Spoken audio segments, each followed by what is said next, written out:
Thank you very much. We very much appreciate the attention. Today's a big day in that we had a G7 and President Macron, who's a very special man in my book. We were together. We did it together. And I think a lot of progress has been made. We've had some very good talks with Russia. We've had some very good talks with others, and we're trying to get the war ended with Russia and Ukraine. And I think we've come a long way in a short period of weeks. And the president's been very helpful also. And we're also talking about trade, various trade deals that we will be doing with France. And we'll be discussing a little bit further. Then we'll have a press conference later on. You can ask some questions. We'll be having a press conference in a little while. We're going to have lunch with the entire French staff, and we look forward to it. And again, the relationship's been very special with France and very special with this gentleman on my right. And we look forward to keeping that going for a long period of time. Thank you very much. Thank you. Thank you, Mr. President. Thank you. Thank you. No, thank you. I want to thank Mr. President for his hospitality. We had a good discussion this morning for the G7 here. Yeah. And for the third year of this war in Ukraine. And I think our common objective clearly is to build peace and a solid and long-standing peace. And this is what we will discuss, obviously, because I have great respect for the bravery and the resistance of Ukrainian people. And we do share the objective of peace, but we are very aware of the necessity to have guarantees and a solid peace in order to stabilize the situation. I'm here as a friend because through centuries we've been friends, and we are personal friends, as you mentioned it, because we work very well together. And I think the US and France always stand on the same side, the right side, I would say, of history. Mm-hmm. And this is exactly what is at stake today. And this is a very important moment for Europe as well. And I'm here as well after discussions with all my colleagues to say that Europe is willing to step up, to be a stronger partner, to do more in defense and security for its continent, and as well to be a reliable partner and to be engaged on trade, economy, investment in a lot of topics. So I'm very excited by the discussion we will have, and obviously we will follow up. And I want to thank you again, Mr. President, for your presence for Notre-Dame de Paris. It meant a lot for French people, and I want to thank you for that. That's the cathedral, and they've done a fantastic job. The president's done a great job in bringing it back. That was a terrible thing, like, 5 years ago? Yeah. Watching that burn was a very horrible sight, and you've done a fantastic job in bringing it back, so I congratulate you. Thank you for being here. Thank you. I just want to tell you a little story. So we were at the Eiffel Tower having dinner with your wonderful wife and with my wonderful wife, and we came out and he started speaking the French deal. And we didn't have an interpreter, and he was going on and on and on, and I was just nodding, yes, yes, yes.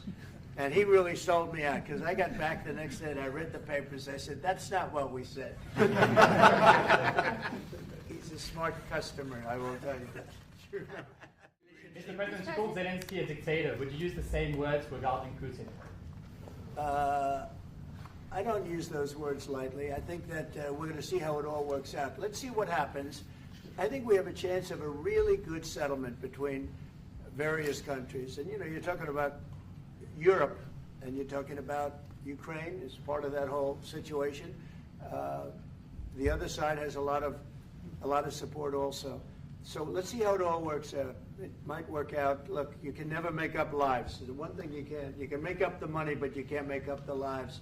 A lot of lives lost. I think probably a lot more lives than people are talking about. It's been a rough war, but I think we're close to getting it solved. Mr. President, first talked about increasing the tariffs on products from the European Union. Is that still something you want to do today? Well, it's not increasing, it's reciprocal. So whatever they charge us, we're charging them. So it's not a question of increasing. If they charge us 20%, we charge them 20%. If they charge us 30 or 40%, then we do that too. So that would be on European Union, but that really would be with respect to everybody. It's reciprocity. So reciprocal. Whatever they charge us, we charge them. Nobody has a problem. Even you. I see you don't have a problem anymore, right?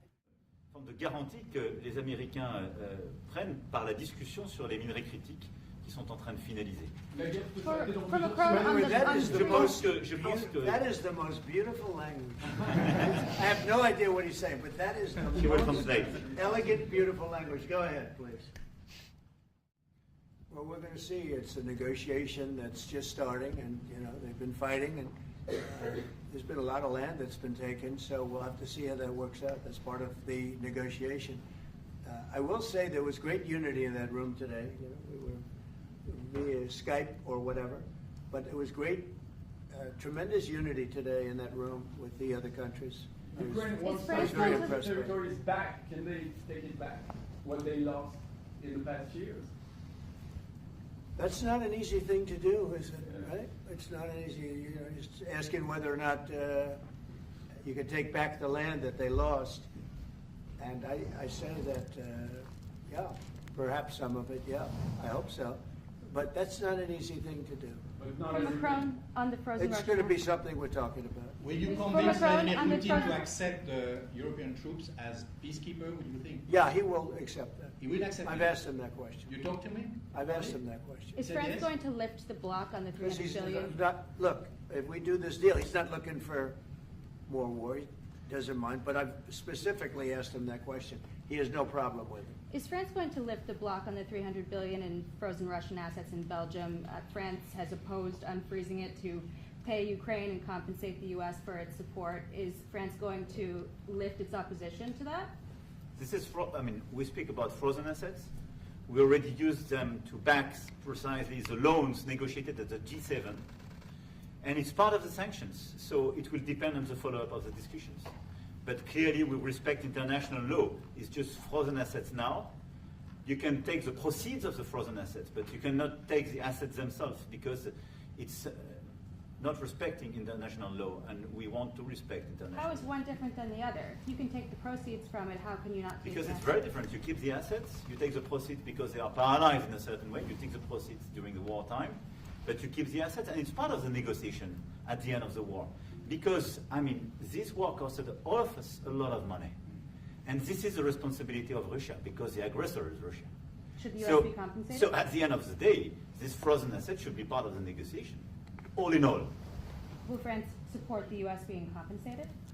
I support the idea to have Ukraine first being compensated because they are the ones to have lose a lot of their fellow citizens and being destroyed by these attacks. Second, all of those who paid for could be compensated, but not by Ukraine, by Russia, because they were the one to aggress.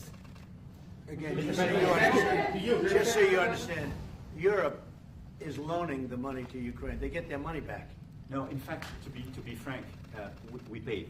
We paid 60% of the total effort, and it was through, like the US, loans, guarantee, grants, and we provided real money, to be clear. We have 230 billion frozen assets in Europe, Russian assets, but this is not as a collateral of a loan because this is not our belonging. So they are frozen. If at the end of the day in the negotiation we will have with Russia, they're ready to give it to us, super. It will be loan at the end of the day and Russia will have paid for that. If you This is my believe wish. that, it's okay with me. Mr. President, They get their money back, and we don't, and now we do. But, that's We will only fight fair. both. Mr. President, should be more money. Should be the one that pays everybody back. Are they the aggressors? Well, we're negotiating everything, and everything's on the table, and we'll see if we can get some land back, and we'll see about a lot of different things. And we're going to be making a little speech and say a few words in a little while. We're going to have another meeting, a luncheon meeting, and we'll see you in about 2 hours. Okay? Thank you very much, everybody. Thank you.